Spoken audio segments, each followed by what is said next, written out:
Más arriba y más arriba,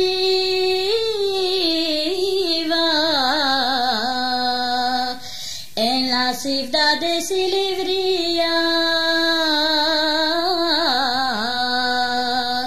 ahí había pescadores pescando sus proveerías.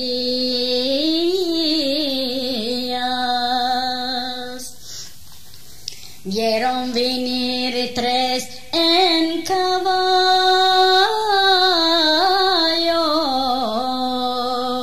haciendo gran polvería. Vinieron cerca del río, a la mar lo echarían.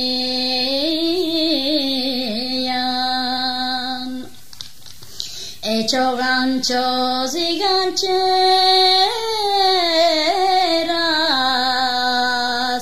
por ver lo que les salía.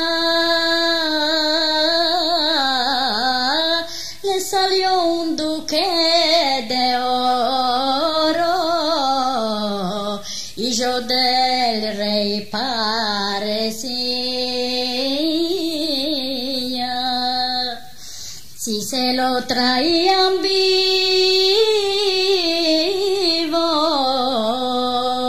hombres grandes los harían.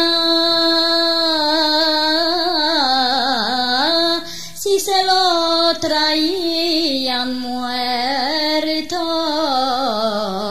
sus presentes les daría.